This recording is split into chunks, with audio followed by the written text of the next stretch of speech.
So it's taken about half an hour, but eventually I have unlocked the Futties Pierre-Emerick Aubameyang, which of course we are going to review today. Nice dynamic on his card as well. He of course did beat Martial in the Futties player vote. Things you absolutely do love to see. If you want to improve your ultimate team and need some coins to do so, you should check out my sponsor IG Vault. There's a link to do so in the description, and if you use the code Kieron, you'll get yourself a nice little discount off your order. I really do wish EA would stop doing this insane amount of SBC things on these cards. It just takes way too long to do. I honestly would rather pay an extra 50 or 100k just to have the card done sooner. I really would. Anyway, welcome to the club. And as you can see, he is going to slot very nicely in at the top of my team, surrounded by his fellow Arsenal teammates. I also haven't had a chance to use Martinelli yet, unlocked him from this week's Silver Stars, so hopefully he's quite good. He's going to get a debut today as well. Anyway, we're here to focus on Aubameyang, who has not just had, a pretty nice boost in stats, he's also now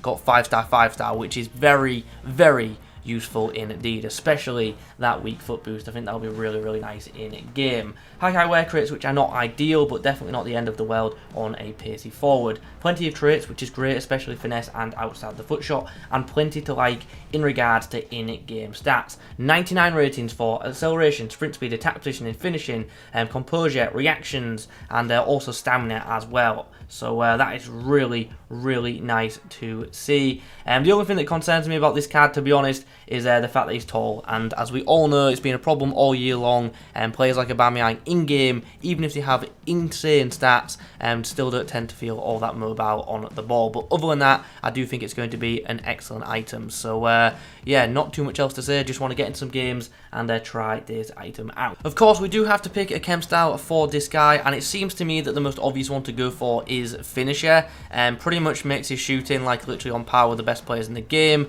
and also gives him some really notable dribbling boosts as well, which is the main reason we want to be going for this Kemp Style. Maxes out his agility, gives him a nice balance boost, and also makes his in-game dribbling rating 99 as well, which is awesome. There are other Kemp Styles which I don't think are bad for him. He's another card where basic definitely isn't a bad option, nor is marksman, but I feel to get the most out of this card you are going to want the dribbling boost, and because of that I think finisher is going to be the premium choice. But it's also worth mentioning engine certainly isn't a bad option either. Okay, well, on debut we're up against a pretty insane side. Team of the season Mbappe and Neymar, and a pretty ridiculous backline as well, so definitely going to be tested in this one. Here's a chance. Aubameyang. Nice ball from Martinelli. Keeper's off. He's like, oh, that's my fault. That's so my fault. Why did I go for the dink? The first time finish was on, and I went for the dink and I messed it up.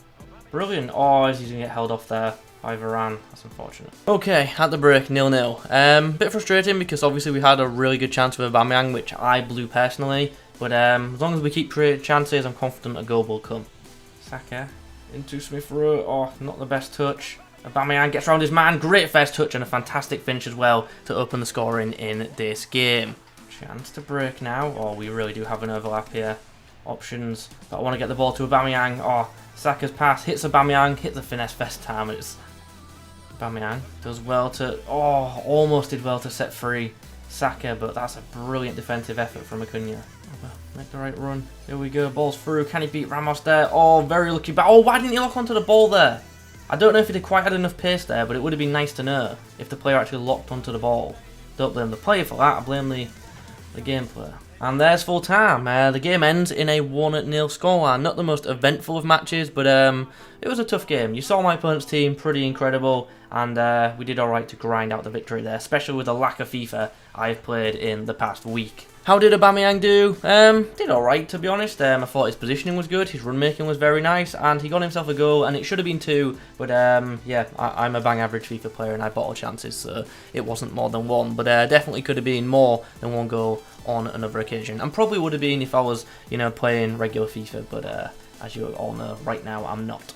Eventually we get into another match, and we're up against a very average Premier League side, to be honest. At this stage of the game, let's be honest, that team pretty much sucks. Yeah, I'll hopefully win this comfortably. Chance. Smith Rowe sees the wide run of Aubameyang, who's in plenty of space here, should be able to have the pace to get around Luke Shaw. Cuts inside nicely. Oh, he's done it again. He has done it again. Tidy finish as well, under pressure, and puts the ball in the back of the net.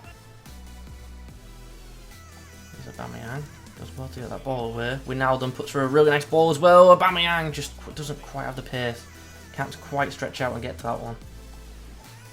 Here we go. Here's a chance. Yes, get that turn. Get that turn. Get that touch. Oh, unlucky. Oh, this is a disgusting bounce. I'm actually glad that was offside. That would have been a horrible goal to score. 1-0 up at the break. Definitely not the worst scoreline it could be, especially with those stats. But hopefully we can get some more goals in the second half. Going to switch things up and just change formation, go to a 2-striker 1. And that way Aubameyang does have himself a striker partner. Who will that striker be? You know what? It's going to be Luan. And I'm actually doing that tactically because I actually think in-game these two are a bit similar. And you'll understand why a bit more when we do the summary.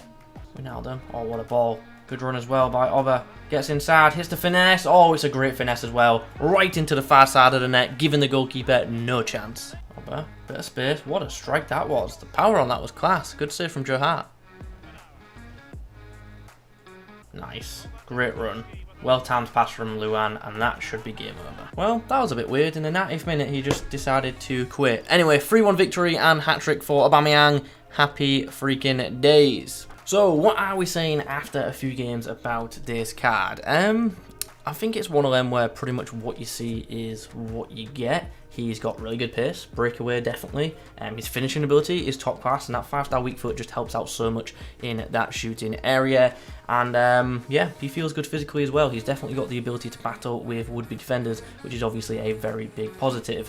Passing at this stage of the game is probably a bit average, even like for a striker. We're just getting so many forwards who do have some really advanced passing stats, which this guy, although his passing's good, is not fantastic.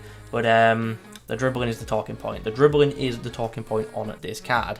And I kind of touched on it before we even started the gameplay, because it's just been a common theme, such a common theme in this year's game, that players of this kind of height, this kind of in-game body build, just don't feel that great on the ball. And Aubameyang's actually got, I believe, a unique body type, but he's just not fit for, you know, that agile dribbling. He just doesn't quite have the mobility of some other top tier strikers in the game. So that's just one thing that holds him back in comparison to obviously the more meta options that are available in Ultimate Team. So with that in mind, is he worth the pickup? If you're an Arsenal fan like me, it just seems a no-brainer. I was going to complete this card even if it was terrible, but if you're looking to improve your Premier League attack, I just feel like there are more, as I say, more meta options already available in the game. The Festival Foot Richarlison does indeed come to mind. He just is much better on the ball, despite himself actually being a fairly tall striker. I suppose he's not above 6 foot, so he's not huge, but yeah, a Richarlison is better than Aubameyang, unfortunately. And I mentioned earlier in the video about like this Aubameyang being quite similar to Luan, in which like a special Luan obviously, where he's got the pace, he's got insane finishing ability, his physicals are very nice, but he just doesn't quite have that dribbling edge that some of the, as I say, top tier, them top meta players do indeed have in the game. So that is unfortunate, but still top draw finisher, brilliant positioning, and because he's got such good pace and positioning, he is very, very easy to get into good positions, and because of that, goals will definitely be scored. But if you want to run at opposition defenses,